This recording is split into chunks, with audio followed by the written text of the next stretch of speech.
Christian parenting. We've been through it as parents in 2020, haven't we? We've walked through some really hard things with our families in this unnerving year. The pandemic, school closures, economic uncertainty, more screen time than ever. Our normals all turned upside down. Is anyone else exhausted and needs some rest and some answers, some encouragement in your parenting journey? That's why we host this show, Growing Connected. Are there any shows of ours that you remember that were meaningful to you? Well, those episodes and more are made possible in part because of our partnership with ChristianParenting.org. Christian Parenting is an online resource that offers practical help and biblical encouragement through podcasts just like this one to parents like you. They help produce podcasts in the Christian Parenting Podcast Network, develop parenting books and workbooks, and support the production and creation of Growing Connected. Christian Parenting is 100% donor-funded and relies on listeners like you to support the future creation of parenting resources. If you've been enjoying our show, would you consider making a donation to Christian Parenting today? When you give today at www.cpgive.org, your gift will be doubled thanks to a generous donor stepping forward with a $10,000 matching grant. That means your $20 donation becomes $40 and your $50 donation becomes $100. All donations go to helping parents walking through the same things as you. Hello and welcome to the Growing Connected podcast. My name is Amy Ulrich and I'm here with my husband Jeffrey Ulrich. Jeffrey is a child psychologist and we are parents and authors, and together we've written the book The 6 Needs of Every Child, Empowering Parents and Kids Through the Science of Connection. In my work as a therapist, I see both the joy and the pain families experience in their journey together. We all feel stuck and disconnected at times. So each week we'll consider a question from a parent or a child who needs support. We've been hearing from a lot of parents, especially moms, about today's subject of chores, and hope this discussion will provide some good information and tools. I'll read the question and then we'll dive in. Hi, I'm the mom of 3 kids ages 3, 7, and 9, and I'm struggling to know how to get the older ones to do chores. I grew up with a mother who used to yell at me for not doing enough around the house, and I don't want my kids to experience that, but I don't want them to grow up thinking they don't have to lift a finger either. My husband is a loving, playful father, but I don't think he understands or values how much I do to keep everything running. Is there any hope that I can get them to help me without creating a lot of conflict, or at least stop feeling so resentful? Well, first of all, I would say there is hope. But I think this mom's concerns are important to pay attention to. And I think since most of us are facing this challenge, it's a good question to think through carefully. There are some cultural things that are the reason that it's so hard for families in the modern world to tackle this issue. Yeah, I want to talk about all that. And then I'm actually excited for you to share some of your thoughts on the practical ways that you have gotten our kids to really engage in family life, because I know myself and I just think naturally I wouldn't have done it. And so it's interesting to me to talk with other families and really think, oh, our kids are kind of incorporated into the fabric of our family life in a way that had I been parenting on my own, they wouldn't be. I wouldn't have known how to do that. So I want to talk about, like you said, the whys of why so many of our families feel like we're in this situation, and then just the practical, okay, so what do we do? How do we get our kids to help us? How do we feel like we're more of a family team than I am a mom on my own responsible for doing it all? It has been a focus of mine, but it's hard to maintain that focus and to be consistent. So consistency ends up being one of the important things that contributes to the issue. And I think to be consistent, really, it's a matter of valuing. There's a certain value that we have 3 boys, and I want them to be young men who contribute to the life of their family domestically, not just in some old school sense of being financial providers, but really partners with their partners and partnering with their children and showing them what it looks like to contribute to the life of the family. I think sometimes these issues of chores can turn into big emotional explosions either inside of our own heads or inside of the walls of our homes, because they can make us feel so undervalued. Yeah, Scripture clearly instructs us to carry one another's burdens. And so modeling what that looks like in all directions in a family is an important structure for us. It is a form of demonstrating our love for one another. And if we don't model it in our children's homes growing up, when they become adults in a family, they are going to be shocked when people are upset and offended that things aren't happening for them as they have been happening for them growing up. So, yeah, let's get into it. I do think it's valuable to take a moment and think about, why is it so hard? And is there some research on that? And there is some research. And that will help us clarify or point to some obstacles like, oh, if that's what's going on, well, what's getting in the way? Yeah. And then we'll get to those practical solutions. So can I jump into the research? I always love that bit. So to start with the basic research in terms of child development. Children at a young age are really primed to be helpers. Mm-hmm.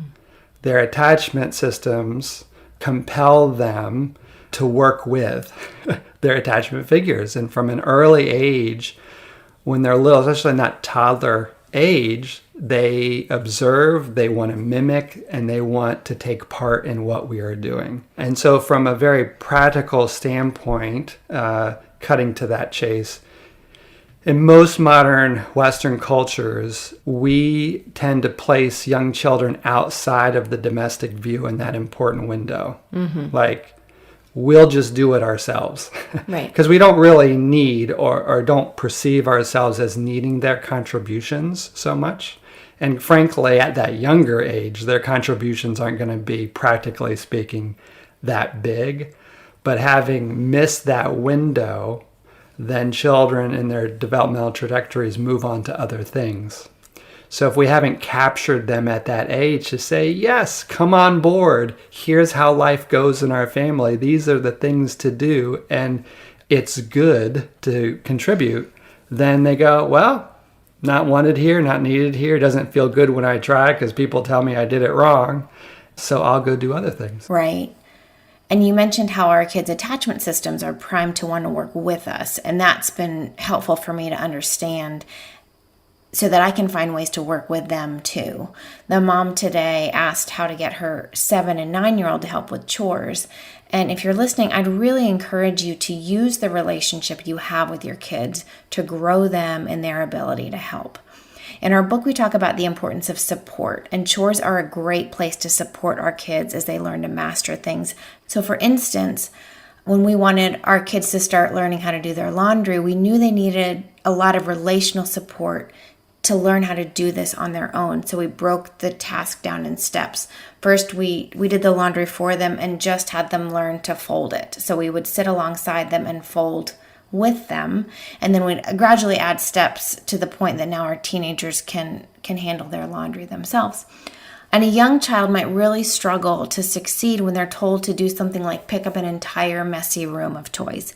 But if you're willing to break the task down and stay relationally present with them, then over time they're going to learn how to do that themselves. I remember how one of our boys used to really love to listen to jokes. I could pull up joke websites and read him funny jokes, and he loved that. So I used to say, if he had to clean up his room or clean up the living room, okay, pick up 10 toys and then come to me and I'll tell you a joke.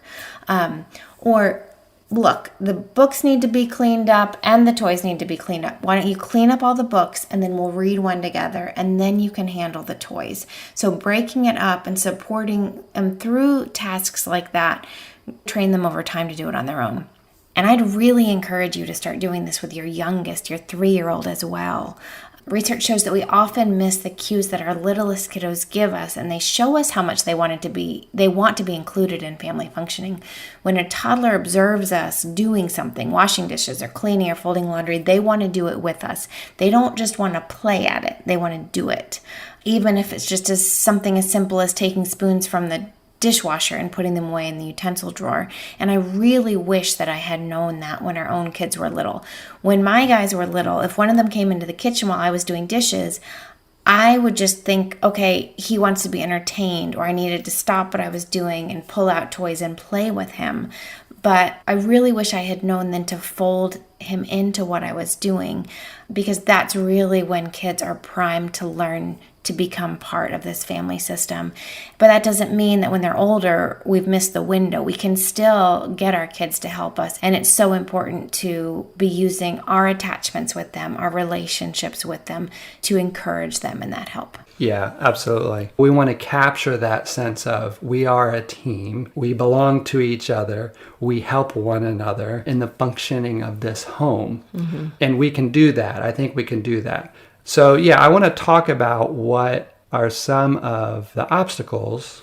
One thing for me that's a big obstacle, I'm rather perfectionistic. I like things done a certain way, right? So what does that mean for my interactions with my kids? From our boys in early ages, I would jump in or just do it myself. And I think that's contributed over the years with our boys with a lack of initiative on their part, right? Because they've learned from watching me jump in or just do it, well, Dad has his own ways of doing things, so let him do it. Right. And let's say we start early and we say, okay, you're sweeping the floor. Thank you. You're doing such a great job. And there may be some crumbs left in the corners, but if they don't see us picking up that broom and going after their crumbs again, there's a feeling of satisfaction that lingers in a job that they have done. That's right. Without having it to be corrected or improved upon necessarily. Right. And as they get older, it will get better and there won't be the crumbs. Right. Another one, I think a psychological variable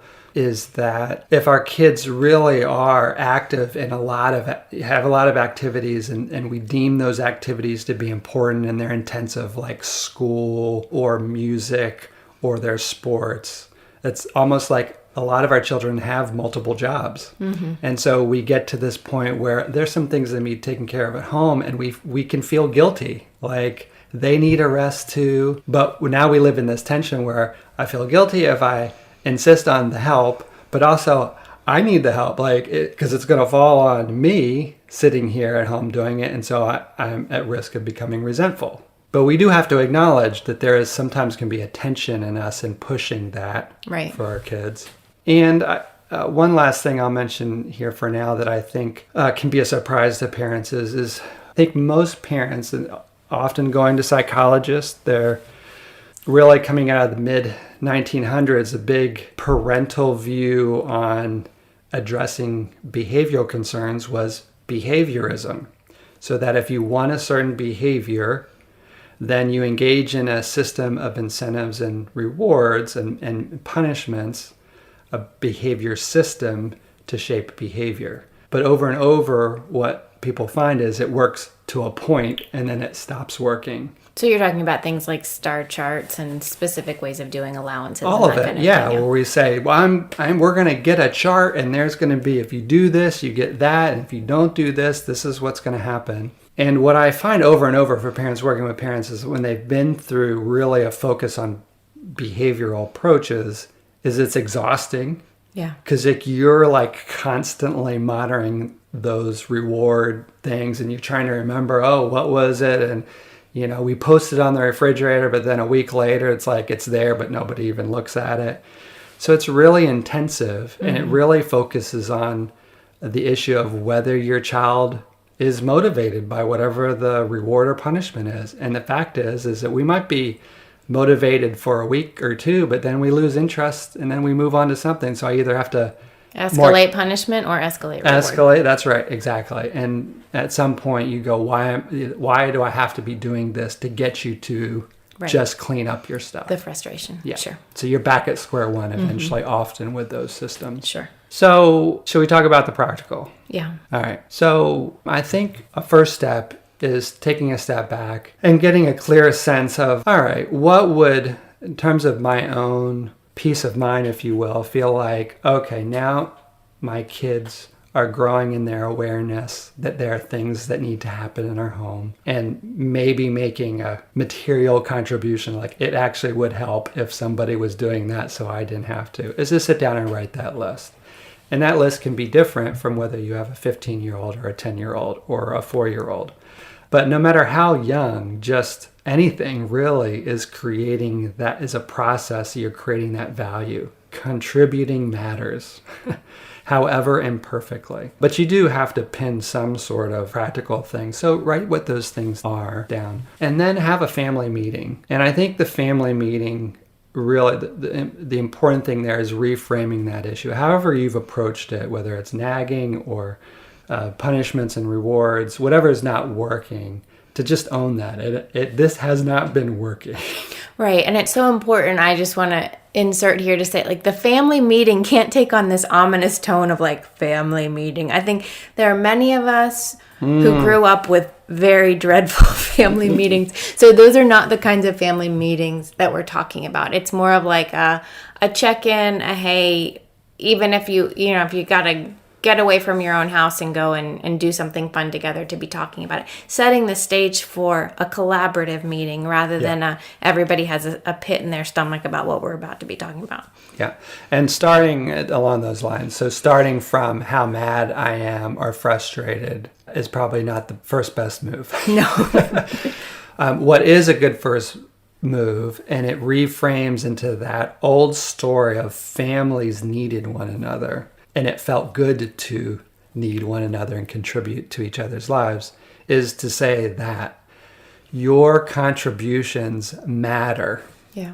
Materially and in terms of our emotional and spiritual life together.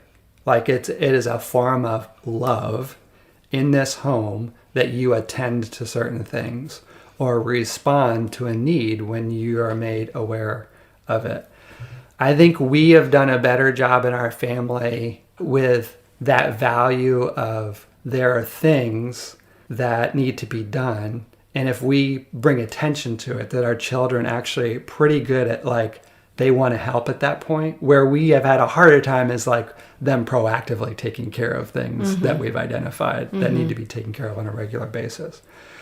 But so even if you fall over in the follow through, it really makes a material difference, like just the mental mindset of like, there are things that need to be done around here and you can make a contribution and it really matters. I really value that. And our kids, I believe, even if they've been, if you have kids who feel like they are completely antagonistic to doing chores, in most cases, I believe our children want to feel like what they could bring to the table matters. They want to feel like contributors too.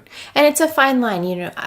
We never want our kids to feel like they need to take care of us, but I do feel like it's important to say it just means a lot to me and it makes me feel seen.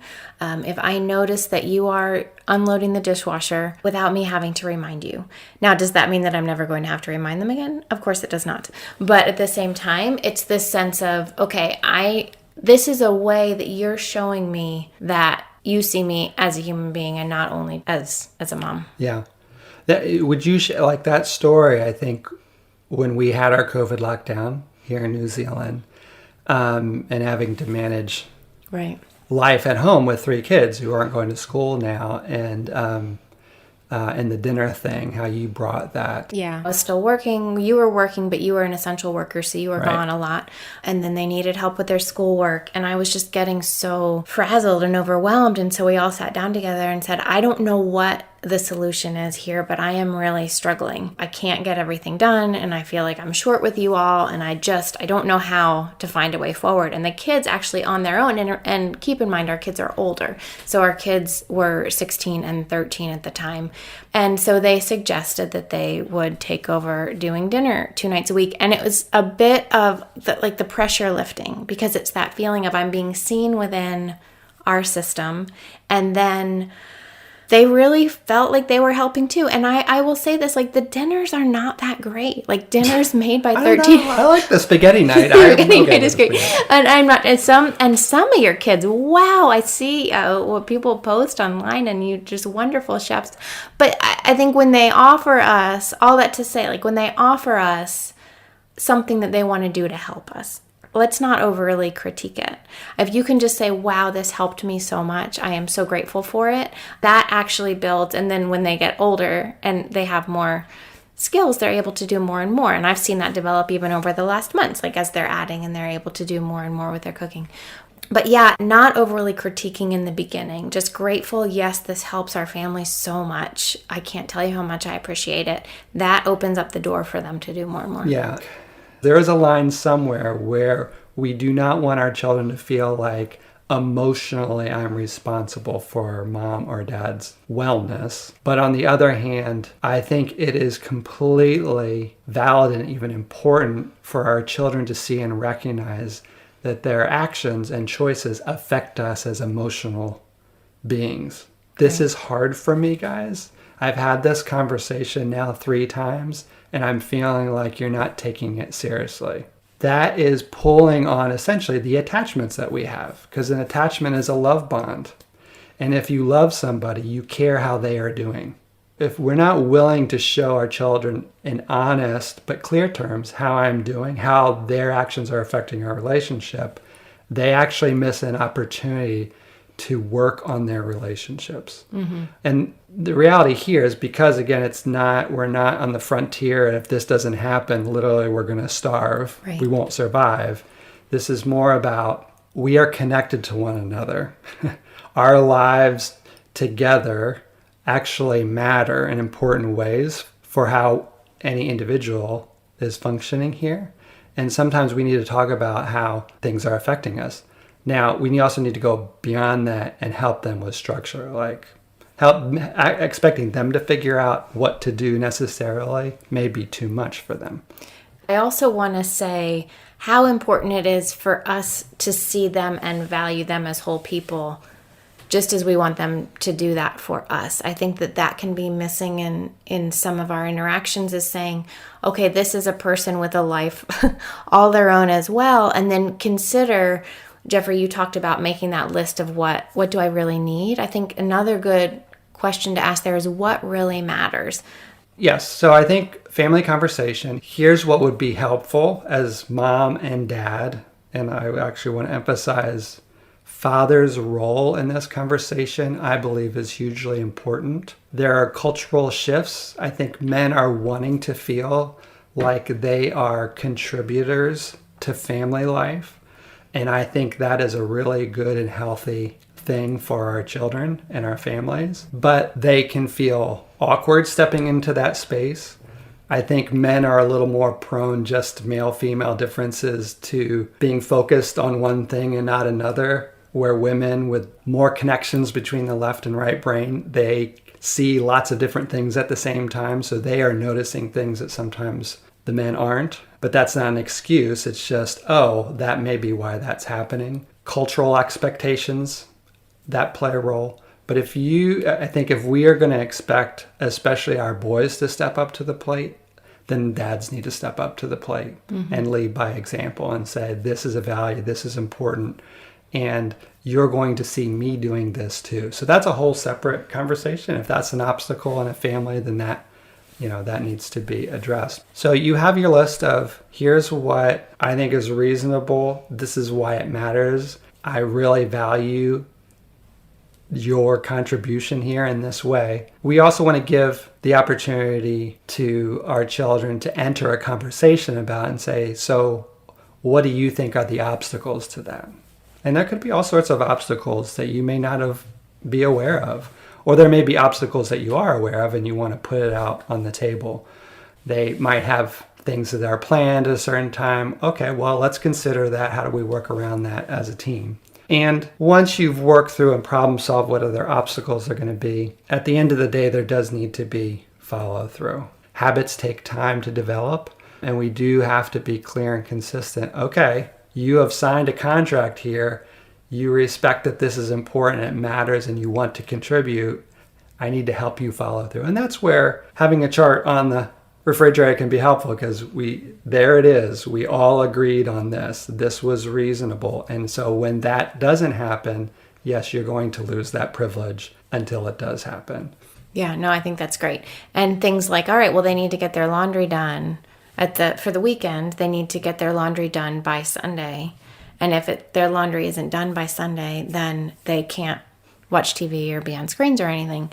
And so it's a natural thing that we've agreed to ahead of time. It's not a surprise. It's not something that is causing an explosion. It's just, look, this is this thing that we agreed on that isn't done, right? So they need to take care of it then. I do believe, even if our children aren't always on top of things or doing more, that the general message that a family life functions corporately, not just because one person is doing things, I think they will carry with them. And then when it's like there's nobody else around, it's going to be natural for them. Oh yeah, somebody needs to make a meal, and that can be me because I've done that. Right. Or there is dirty laundry. I do laundry. Don't always do it consistently. I maybe need a lot of reminders, but I know how to do laundry. Right. Those things they carry forward. So I give myself that encouragement when I feel like, oh my gosh, my kids are just not paying attention to these things we've talked about. I think it's a proper encouragement. We'll see. But yeah, I think that's modeling what servant love, which Jesus has called us to, looks like. We want this time together to be a place where we can consider hard things and also share moments of joy. In our book, we talk about God moments, times when parents and kids have experienced God's love and presence carrying them through in very specific and sometimes inexplicable ways. We believe that sharing these stories together and with our kids is a great way to connect us to each other and to God, and point us all to love. Today's God moment comes from my friend Sam Altis. Sam is a Bay Area pastor and the host of a Better Story podcast. In our book, we write about the importance of delighting in our children. And in this story, Sam shares about how God spoke delight over him in a very personal way. As a mom, it's a beautiful reminder of God's perfect pursuing love for my kids. When I think about a God moment, I think about a moment I had in college. And it was actually several moments.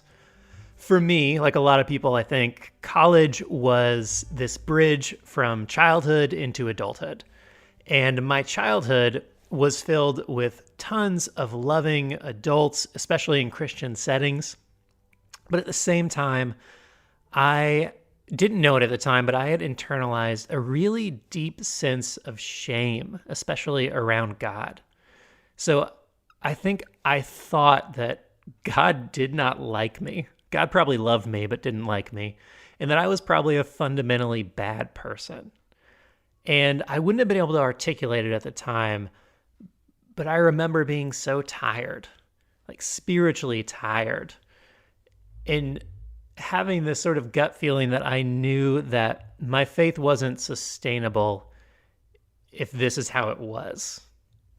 And so I went away to college, and I went to a Christian liberal arts university, and they had a couple core classes around spirituality, and one of them was called spiritual formation. And I heard some good things about the class, but I didn't really know what to expect with it.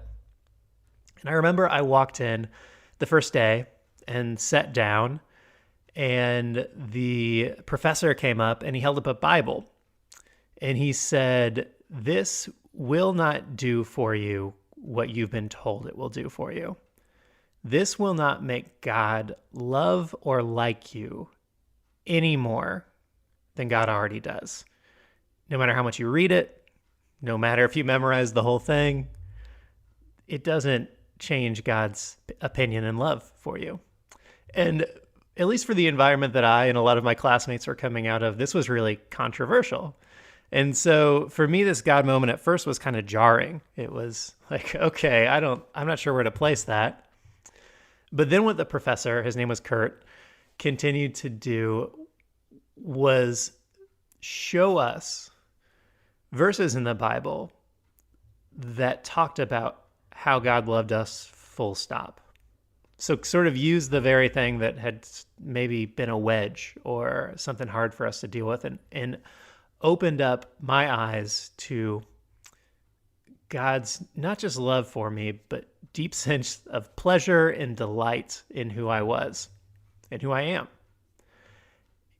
And in that moment, I think maybe more than any other time in my life, I felt the presence and the delight of God. I don't know if you've ever had a moment where it feels like your body is actually like reacting to a spiritual experience, to the presence of God. But it felt like literally in my chest, it felt like my heart opened. I know that's almost a cliche saying, but it felt like my heart opened in a way that it hadn't before. And I think what it really was this sense of shame being dropped, in me letting that go, and my body sort of just appreciating that for a moment. And that really set the tone for the rest of my spiritual life. And that was really the foundation for my adult spiritual life, is not thinking I'm perfect, but knowing that I am deeply loved and delighted in by the creator of the universe. And so for that God moment, I'm really appreciative of Kurt, the professor. And as I look back on it, I often think, I think if Kurt and I laid out all of our beliefs, they would probably look really, really different. But at the end of the day, what I am so grateful for, and what I think Kurt and I really deeply agree on, is that shame has no place in faith and in Christianity. And I am so grateful for him and for God speaking through him to me in a way that opened my heart, that really changed the trajectory of my faith, and I think allowed me to hold on to my faith in Jesus in a way that I honestly don't think I would have otherwise. I don't think my faith would have lasted had I tried to retain that shame. And so I'm so grateful for that, and for God's presence in that, and that continuing sort of abiding sense of delight and love. We've heard of and experienced many moments like this over the years. God moments when unexpected love and wisdom enter in to transform even our toughest experiences. Now, these moments don't fix every problem or make all our pain go away, but we found them to be tangible reminders of God's love for us. We know this same love is present for you too. Even if, and sometimes especially if, you're struggling and everything feels like a mess, we believe love is there with you to help carry you through. If you have a question to ask or a moment like this you'd like to share, please visit our website at growingconnected.com and click on the podcast link to send it in to us. We're also creating a private community page on our site, so if you'd like to join the conversation about the question we shared today and other issues parents are facing, visit the community link on growingconnected.com to join us. And now, may the peace of God, which transcends all understanding, find you and hold you today. May you be strengthened and encouraged in ways that surprise you, and may you and your family experience moments of joy. We're glad you've been here with us, and we look forward to connecting again soon.